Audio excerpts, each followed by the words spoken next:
Hi friends, welcome back to our quest for positivity. My name is Michelle Fondin. I'm an author and speaker, and I'm a little bit casual today. I'm sitting in my home office, and in one of these vlogs I will go ahead and show you my home office. A lot of times people ask me, where do I write? And sometimes I write here in this very chair. Sometimes I write at a Starbucks or at another cafe. Sometimes I'm in another room in the house. I tend to move around a lot to do my writing and also to do my vlogging. Today we're going to talk about our quest for positivity, but I'd really like to focus on this word positive and positive thinking and positivity and what the differences are. It can be really confusing for a lot of people when we start on this quest for positivity, and some people are saying, well, you know, you can't be positive all the time, and not really truly understanding what the quest for positivity actually is, or just being positive in general, what that actually is. A lot of times positivity or being positive or thinking positive can be equated to denial, and that's one thing that it really isn't in what we're doing here in this video series and in our lives and trying to improve our lives and helping to see the more positive side of things. Life is messy. Life is good and bad. It's a dichotomy if you really think about it. Life has its ups and downs. And so when things are really, really, really good, you know that somewhere around the corner, something that's not so good is typically going to show up. And when I was really young, I used to focus a lot on this impending disaster, if you will. I would always think about when I was a little kid. I mean, I remember this really, really young. I was maybe 5, 6, 7, 8 years old. And I would lie in bed in the morning and I would say, am I in a good mood or a bad mood? Or is this day going to be a good day or is this day going to be a bad day? I think I was always afraid of the bad days, or I was afraid that something might go wrong. And I was quite anxious and nervous as a child because I had a pretty tumultuous upbringing, and I'll discuss that a little bit more in my next video when we talk a little bit more about relationships. I remember just thinking, like, is today going to be good? Is today going to be bad? I don't know. Am I in a good mood? Am I in a bad mood? And I would just kind of regulate and let my day rule by how I was feeling in that particular moment, or if there was something I was dreading, such as a big test that was coming up at school, or maybe I got into a fight with a friend, or maybe there was this boy that I liked in school and I wasn't sure if he liked me back. And I really let my life be ruled by other circumstances and events and other people, really. And that's how I tended to see things throughout my childhood. A lot of people actually do that. You know, negativity is actually a defense mechanism. It's hardwired in our limbic system. And the reason for that is because it's a survivalist mechanism. Humans have survived throughout time. And just being negative or seeing the negative, seeing the potential danger in things is very human. So for most of us that are hardwired that way, it's really hard to stay in a positive mindset or to look at things with a positive spin, even if something isn't going right in your life. One thing to think about is it's not denial. So let's explore a little bit this concept of positive thinking versus denial. Let me tell you a story about my mom. My mom, when I was growing up, she is a person who happens to live in denial much of the time.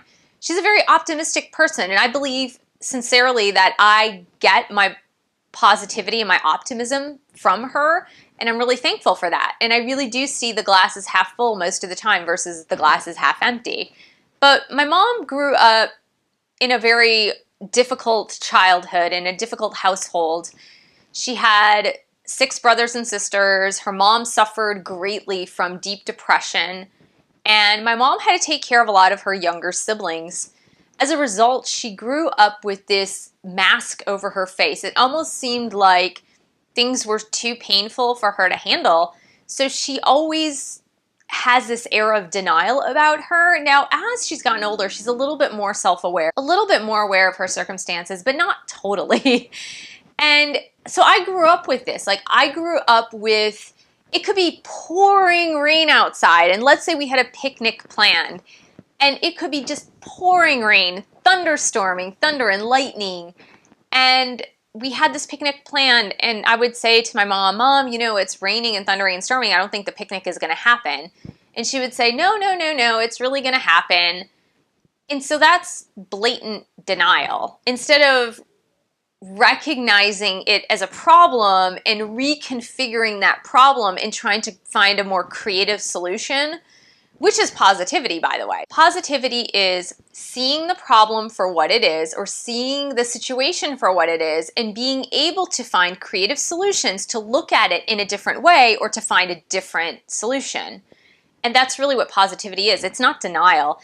One of my favorite gurus, Tony Robbins, usually says, I'm not a positive thinker. I don't look at weeds in my garden and say, there's no weeds, there's no weeds, there's no weeds, and hope that those weeds will go away, because they're not going to go away. Positivity is seeing the weeds and getting a gardener to come and pick the weeds and make your lawn pretty again, or doing it yourself. So that's really what it is. So it's not denial. It's more identifying what it is, what the circumstance, situation, or event is, or the person even. If you're with a relatively negative person and there's a lot of things going wrong, it's looking at it for what it is and taking a more positive outlook as a result of what you see. So when you spin a negative situation into a positive aspect, you find solutions faster than if you stay in the negative mindset.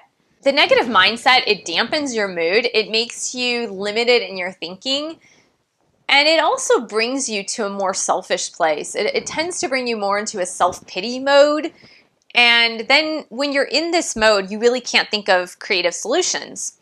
So the difference between denial and negative thinking and then going over to the positive thinking is seeing the situation for what it is and finding a creative solution around it, or thinking of a creative solution that might be able to come out of that situation.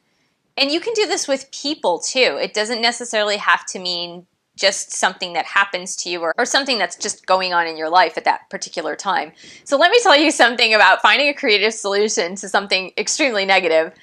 When I was 19 years old, I was going to school in France, in the south of France, in Aix-en-Provence, France, and I went to the Institut Américain, so it was the American Institute in Aix-en-Provence, France, and over the winter break, which was around Christmas time, I decided to get a Eurail pass and travel Europe during that vacation. It was quite a long vacation. It was probably like 3 weeks long. I was on my way to Italy and I bumped into a friend who was from the American Institute as well. This guy was American, he was Mexican-American, and we decided for safety reasons to travel together to Italy. We were in Rome on Christmas Eve in the winter time, which you would think that Italy is far enough south that it wouldn't be cold, but it's actually quite cold in Rome in the winter time. So it was really cold, it was snowing, our train arrived in late afternoon on December 24th, on Christmas Eve, near the Vatican. So we're talking about a Catholic country. Everything pretty much shuts down in the early afternoon. All the shops shut down probably around 5 o'clock. We get to the youth hostel, and for some of you that have no idea what a youth hostel is almost, think of like a dormitory. Or if you go to summer camp and you see those big cabins where there are like cots and beds and bunk beds and there's maybe like 15 people in a room in a cabin.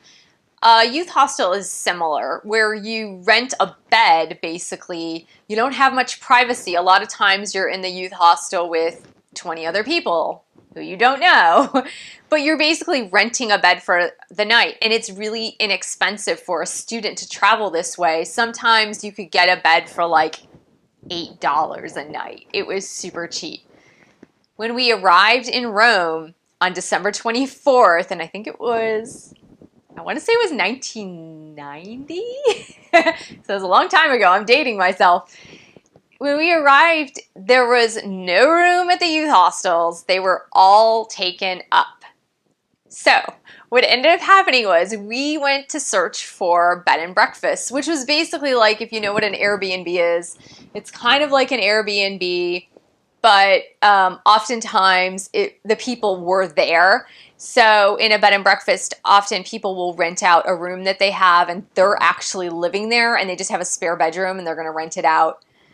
So true story, this is totally true. Here I am with I can't remember, his name was Ishmael. Here I was with Ishmael, this young student in his 20s, and I'm 19 years old. We're traveling in Rome on December 24th, Christmas Eve, looking for a place to stay.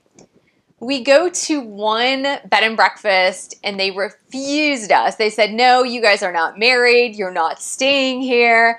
We go to the second bed and breakfast. By this time it's getting late. It's like 8 p.m., 9 p.m. So the second one we go to, and the exact same thing happens. We go and they said, no, you're not married. You can't stay here. So we got really smart by the third one. I think we had to tell them, I don't know, he had like some ring that he was wearing on his right hand and he put it on his left hand or something. Like there was some story, but I think we said we were engaged or about to be married because we really needed a place to stay. We were absolutely so desperate at this point. And it was snowing and it was freezing and we just like our clothes were wet by that time. We really had nothing else to do. The kind couple rented us the room and they had us sleeping in separate beds, which was absolutely fine. It's what we wanted anyway. But that was our story. So in regards to positivity, had we thought like, oh shoot, they have no beds at the youth hostel, we're screwed. There's no way we can pay money for the bed and breakfast. Or if we had like even gone to that first and second bed and breakfast and just given up, like we would have probably had to sleep like on a park bench or something because Italy was really far away from where we were. Rome, Italy was super far away from where we were staying. It was that positive thinking and thinking, well, how else can we manage this situation? And that was really what helped us find the bed and breakfast that we actually did find. Now, we had to lie, which I'm not a big fan of lying. However, we weren't doing anything wrong in the sense that we weren't trying to sleep in the same bed in this youth hostel in this Catholic country where people thought it was not okay for a woman and a man to travel together and stay overnight in a bed and breakfast. But we managed to make it work. And then after that, because we were in such a good mood, like, well, okay, yeah, we were wet, tired, hungry, like freezing our butts off. It took us forever to find a place to stay. We were young, but we really wanted the experience of going to the Vatican to experience midnight mass and see the Pope. It was Pope John Paul II at that time. What ended up happening was, I don't know, even like it's been such a long time. I don't know how we found this information out, but the same youth hostel that rejected us, that we weren't able to go to, had a party bus, literally a party bus to go to the Vatican for midnight mass. So somehow we got to that party bus and boarded the bus that took us to the Vatican. I think they had champagne in the bus or something like that. It wasn't a huge party bus. But we were able to go to the Vatican and see the Pope and experience midnight mass in the Vatican on Christmas Eve, which was incredible. That's a once in a lifetime experience. Most people have a hard enough time getting to Italy, not to mention being at St. Peter's Cathedral for midnight mass. I mean, that's incredible. That's an incredible experience.